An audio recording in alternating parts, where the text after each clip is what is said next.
Jokowi aja saya sebut, apalagi Dedi.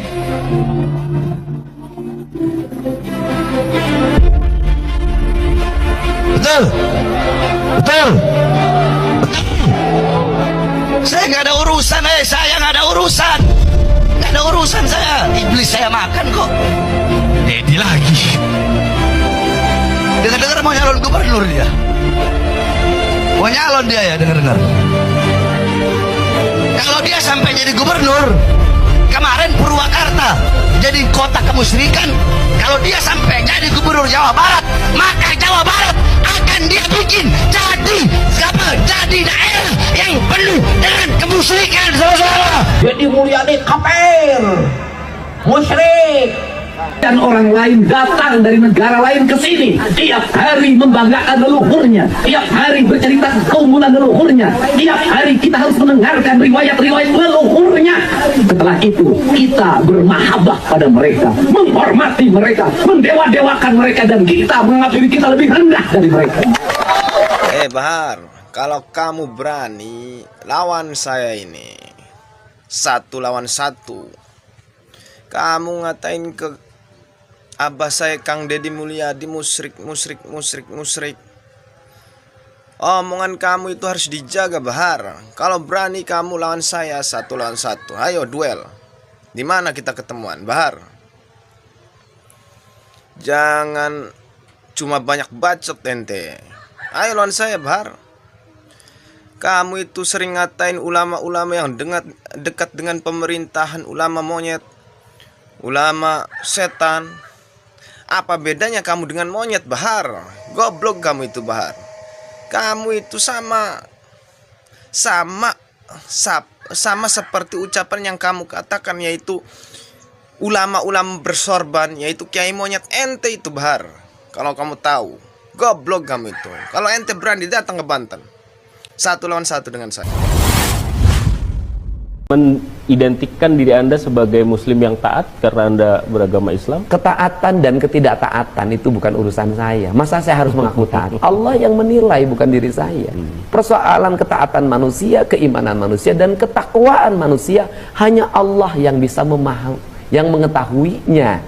Sedangkan kita ini dinilai oleh manusia lain tuh pada sisi amal soleh.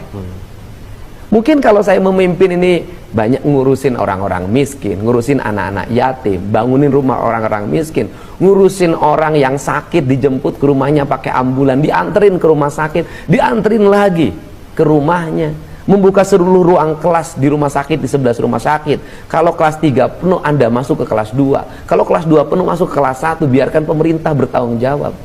Membayar klaim operasi jantung masyarakat sampai 400 juta satu orang. Ngurus kemoterapi, ngurusin orang-orang yang mengalami gangguan kesehatan, sampai saya kasih 1,5 juta sampai 2 juta yang menyerahkan jangan dipasung. Bagi saya itu jauh lebih bermakna dalam hidup ini dibanding kita berkutat, berdebat, kemudian mengklaim diri kita menjadi orang saleh tapi tidak bisa mengelola anggaran dengan baik yang berpihak bagi kepentingan publik. Kita sudah mendeklir diri sebagai makhluk beriman. Kalau dalam bahasa kaidah agama, kita sudah bersaksi tiada Tuhan yang harus disembah kecuali Allah. La ilaha illallah. Tetapi ketika kita sudah bersaksi menyembahnya dengan Allah, kita bersaksi menyerahkan sepenuhnya diri ini pada Allah. Kata orang Sunda, hirup ukur sasamperan, awak ukur sasampayan, sariring-riring dumadi, sarengkak saparipola, sadaya kersaning Allah, la haula wala quwata illa billah. Terus bagaimana cara berserah dirinya? Saya ngasih contoh. Ketika orang menjadi tentara, maka dia berserah diri kepada Allah. Dengan cara apa? Dengan cara mentaati sabta marga. Ketika saya kemarin mengikuti pemilihan kepala daerah, pemilihan gubernur, saya berserah diri pada Allah. Yang mentakdirkan kemenangannya adalah Allah. Tapi saya taat pada siapa? Pada undang-undang pemilihan kepala daerah. Saya takut siapa? Sama KPU dan Bawaslu. Apakah saya takut pada KPU, taat, ikut debat, ikut aturan, mentaati aturan, dianggap saya kemudian musyrik? Tidak, karena ini hukumnya. Kita hukum dunia, maka di dunia ini Allah sudah menetapkan hukum. Maka ketika kita tinggal di bumi, ketika tinggal di bumi, orang Sunda menyebutnya Sunan Ambu, maka kita harus taat pada hukumnya bumi. Kalau membangun rumah harus taat pada hukumnya tanah, hukumnya air, hukumnya matahari, hukumnya angin, harus taat pada hukumnya itu agar rumah kita menjadi rumah surga. Rumah surga tuh baiti zanati, artinya apa? Rumah yang memberikan rasa nyaman, rasa tentram. Kenapa? Karena siklus rumah itu adalah siklusnya bumi. Pertanyaannya adalah, Anda berserah diri pada Allah, berserah diri pada Allah. Anda bangun rumah tanpa jendela, Anda bangun rumah tanpa pintu, bisa nggak? Tidak. Jadi kalau saya pernah bercerita bahwa berserah pada tanah, air, matahari, angin, apa itu? Saya berserah pada hukumnya Allah. Kenapa? Bangsa Indonesia hari ini, orang Jawa Barat hari ini, pemerintahannya seringkali bercaranya berserah diri pada Allah, tapi membangunnya bertentangan dengan hukum Allah. Saya ngomong, kalau seluruh sawah dipakai bangunan, seluruh sawah dipakai pertokoan, seluruh sawah dipakai perumahan, apakah Anda menyatakan berserah pada Allah? Tidak. Karena besok Anda akan mengalami kekeringan. Besok Anda akan mengalami kekurangan pangan. Anda bilang berserah diri pada Allah, gunung tah, Tangkuban Parahu, Tugaran tah make beko. Bencana tidak? Bencana. Jadi hari ini banyak teologi fatalistik. Kenapa? Mukanya mengaku berserah pada Allah, hatinya mengikuti hawa nafsu.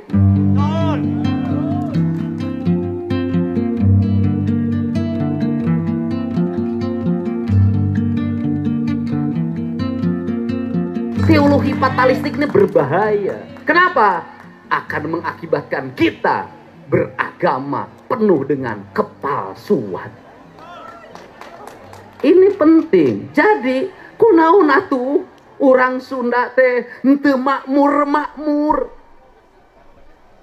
Kunaon atuh teu makmur, nek makmur kumaha? Budak 12 tahun dipangmeulikeun motor, nongkrong di saung, gawe nginum jeung ngarokok, rek makmur kumaha?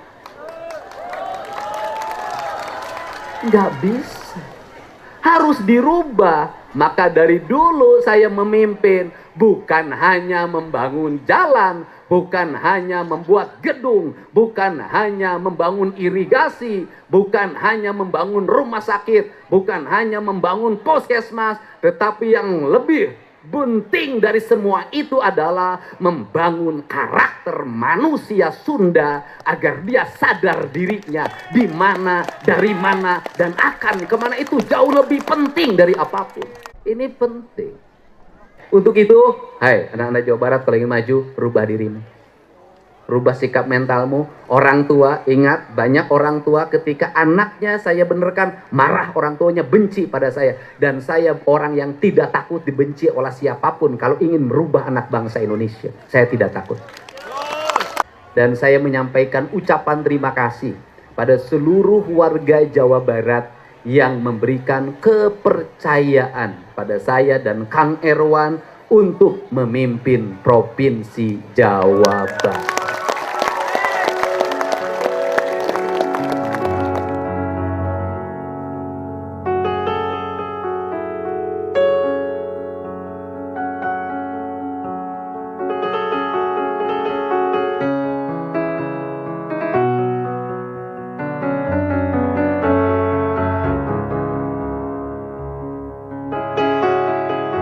saya meyakini suara yang 51,6% itu bukan suara yang digerakkan oleh orang. Bukan suara yang digerakkan oleh tim, tapi suara yang digerakkan oleh hati, yang keluarnya dari rasa. Dan itu cintanya. Saya tidak bikin kaos, saya tidak membuat kampanye. Yang saya lakukan hanya bertemu dengan orang saat malam hari agar mereka datang dengan penuh sukacita. Saya tidak suka melihat rakyat dinaikin truk, dikasih kaos yang 10.000, kemudian dikasih pidato yang nggak jelas arahnya. Saya tidak suka itu. Saya ingin bertemu dengan orang dengan keadaan tenang, dengan keadaan jernih. Saya bisa memberikan rasa cinta pada mereka, menghibur mereka, yang pada akhirnya biasa ada 1-2 orang yang bertemu dengan saya di panggung dan itu menyelesaikan problem. Dan seluruh kegiatan ini tidak akan pernah berhenti. Saya akan tetap seperti itu sampai kapanpun. Saya tegasin di sini, saya tidak akan berkantor di gedung Pakuan, terlalu mewah bagi diri saya itu. Biarkan gedung Pakuan menjadi pusat perpustakaannya orang Jawa Barat, menjadi pusat perpustakaan digitalnya orang Jawa Barat, dan menjadi pusat sejarahnya orang Jawa Barat agar tahu leluhurnya, sehingga seluruh rakyat Jawa Barat nanti bisa datang mengakses ke gedung Pakuan untuk menambah ilmu pengetahuan, bukan hanya sekedar jalan-jalan. Biarkan saya tinggal di sini. Tujuannya untuk apa? Agar saya pergi ke kantor, itu saya bisa berjalan dalam setiap hari, sehingga bisa menemukan banyak masalah yang bisa saya selesaikan dalam perjalanan itu. Saya akan tetap seperti itu. Kenapa? Karena saya merasa bahwa saya bisa seperti ini adalah doanya orang-orang kecil. Doanya orang-orang miskin, doanya anak-anak yatim, doanya orang-orang yang dalam kesusahan. Dan pada akhirnya itu menggerakkan pikiran banyak orang. Banyak orang yang kelas menengah memberikan supporting pada saya. Hanya satu tekad dia. Kalimatnya sederhana. Kalau Kang Deddy hanya menjadi rakyat biasa, bisa menolong 3 orang dalam sehari, mungkin kalau memimpin Jawa Barat bisa jutaan orang yang bisa ditolong. Kebenaran bisa jadi itu hanya disukai sedikit orang. Pemimpin tidak boleh mundur karena apa yang diputuskan disukai sedikit orang. Kenapa? Tugas pemimpin adalah menyadarkan banyak orang yang tidak menerima gagasan dan pikirannya. Ingat, setiap gagasan masa depan pasti mendapat tantangan. Pemimpin, biarkan kita dicaci maki hari ini. Ke depan kita akan direnungkan banyak orang. Saya pernah memimpin namanya Purwakarta. Setiap hari saya dicaci maki. Setiap hari saya dikapir-kapirkan dan dimusrik-musrikan. Seluruh langkah saya dianggap tidak ada yang benar. Saya orang yang di demo, tidak ada hari Minggu, tidak ada hari Senin. Setiap hari pernah saya di demo 1 tahun full saya di demo. Tetapi saya selalu berdiri pada pendirian saya. Pada akhirnya setelah lama ditinggalkan dan apa yang dilakukan oleh yang meneruskan saya tidak sesuai dengan keinginan masyarakat. Akhirnya orang kembali merindukan kembali Deddy Mulyadi untuk hadir.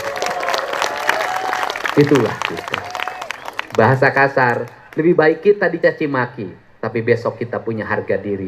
Daripada kita hari ini dipuji, besok kita tidak punya martabat dalam hidup.